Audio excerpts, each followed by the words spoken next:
On my way from Tobanda to Pujehun, I stopped at Misheck Minah Memorial Junior Secondary School in Karlu, the headquarters of the YKK Chiefdom.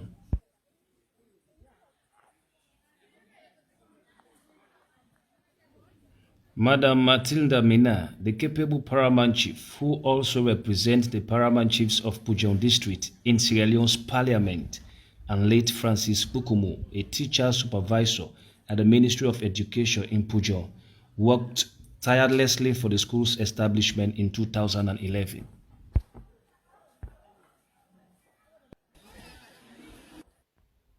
Education being a priority project for the New Direction government, SL News Blog has always investigated some of the challenges of the country's remote educational sectors. I also had the pleasure of meeting with the principal of the aforementioned school, with whom I had a cordial discussion about their difficulties. Okay, I am at Misheck Minah Memorial Junior Secondary, Karlu YKK, and I'm here with the principal. He's going to say something about the school, more especially the challenges the school is currently facing. Yes, Mr. Principal, you're welcome. My name is John Saiture, Principal, Misheck Minah Junior Memorial Secondary School, Karlu YKK. As you are interested in the areas of challenges, well, we have a lot, but in summary, one, we still have this teacher ratio as compared.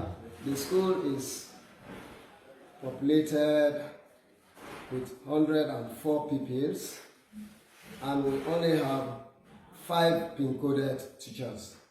We were 6, the other one has left because of the difficult terrain and the condition of service found within this area. You know, this is a remote area.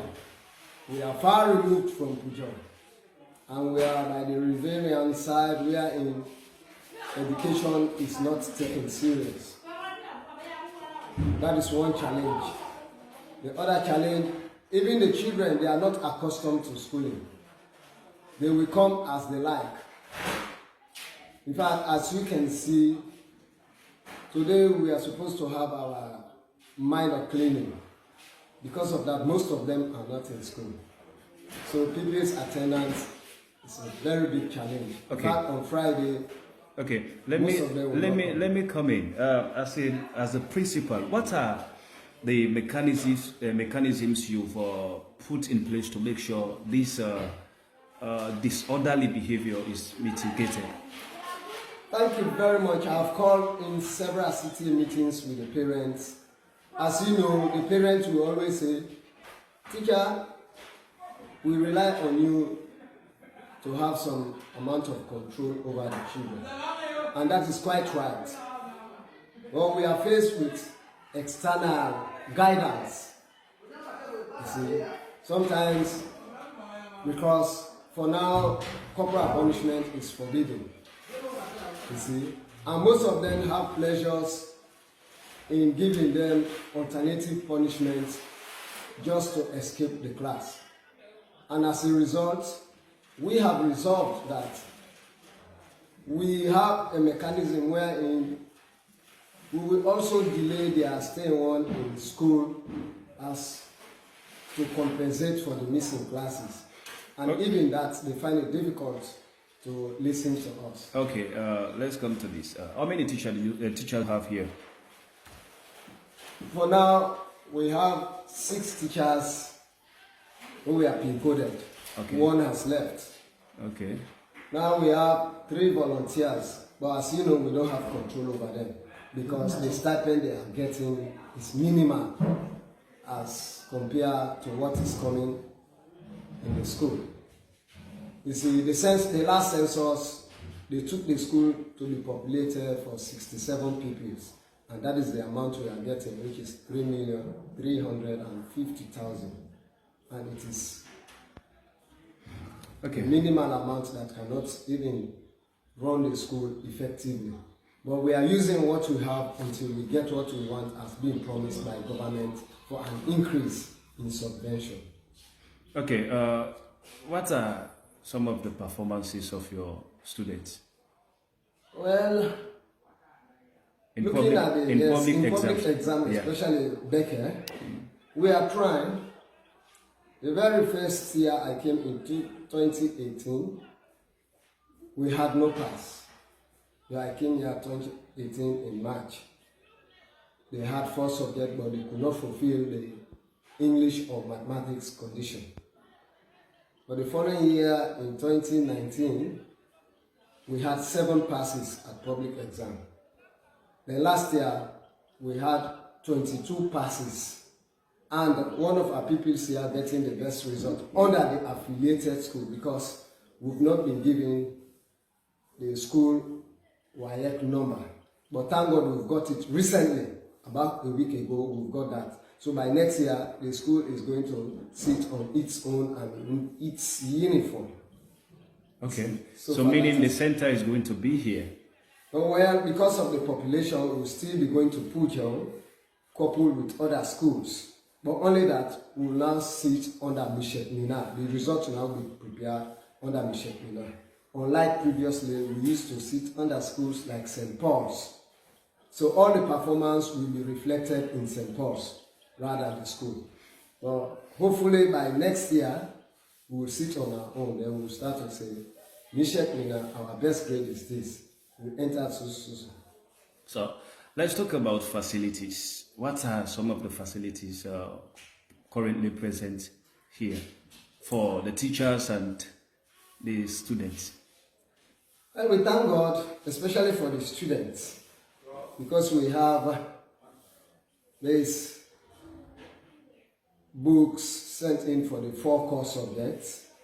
They are fairly enough for the pupils. Then, of course, for the teachers, some are pin-coded, 5 of us are pin-coded. So we are getting our salaries according to the payment per month. But for the children, thanks to Save the Children, they rehabilitated this school. They have provided furniture, and they are also helpful to the children, bringing in sanitation kits for them, and also supplying them some useful materials like pens, providing chalk. They are extremely doing well. For us teachers, they have some training sessions for us, wherein we usually attend. To give us more training as how to handle the children. They believe in building the future for children. But unfortunately, the program has phased out last month. And we are also praying that we'll have another supporters so that we will continue to greatly help the school. Okay. Are there any recreational facilities for the teachers and the students? Not for teachers, not yet. But for the students, partially. Even the recreational facility is not completed. You see, except partly, as we can see, the field is not completed. And we've asked the parents, because according to our guidance, parents should be doing that for the children. We've asked them, they promise coming tomorrow to do an extension of the field. In fact, we are even intending to observe our sport if the parents could prepare the field. Okay, beside the government, let's come to the indigenes from this particular axis. What message do you have for them? This is an opportunity given to them by the government as proposed by their own paramount chief. She started this schooling 2011 till 2018 when government helped her in running the affairs of this school. So it's a message. My message is that this is an opportunity they must use to see that their children get educated, and their support must be part of the school, like preparing the playground and also allowing the children to come to school every day. Because the other challenge we have here is this other learning system, which is the Quranic. And some of them prefer the Quranic learning to that of the English learning. But thank God we have started educating them that coming to school will expose your child to the wider world, unlike that of the Quranic school. Because we've given them some examples, citing out prominent people and even comrades of those prominent people. Like we had the former vice president from here. In fact, the school was named after him. Then we've got the current PC member of parliament from here. She opened this school. And then these are examples that they should admire, and they should also encourage their children to follow. That is the message I will give to them, that education gives light Okay. to the community. Yeah, thanks very much for your presentation. Thank you. Yeah, I'm here with the mathematics teacher. Yes, I'm Sumana Kalon. Okay. I do teach mathematics in this school. I've been teaching for over 4 years now. And it has been challenging most of the time because, you know, this is rural community. A lot of people don't have value for education, especially when they have a lot of fishing activities in the dry seasons. So we find it difficult to even get them to come to school. So, but we are making some extra effort to reach out to them. You see, so most of the learners are from the riverine communities also find it difficult to come because of the crossing point, mostly in the rainy seasons. So these are some of the challenges. Okay, you are teaching one of the core subjects. Yeah, mathematics. How are the students coping with that particular subject? Well, it's challenging as well, but we have been trying as much as possible to help them pass the exam. So we do run free extra classes, especially for the examination class, which is the GSS 3. So sometimes the attendance can be poor, but we do encourage them because a lot of people are scared of mathematics, especially the girls. You see, so, but we do encourage them to participate because without mathematics or language, you cannot gain admission to SS. Okay, but do you have the materials to teach mathematics? Yes, of course. Thanks to Level Land, they provided us with the LPA, and that's what we are using now. And we are also supplied with the PPA's handbook. I think everybody has one. So that's what we are using. Okay. Quite apart from that, we also go in search of other materials which are relevant to the teaching and learning. Okay, thank you very much. You're welcome.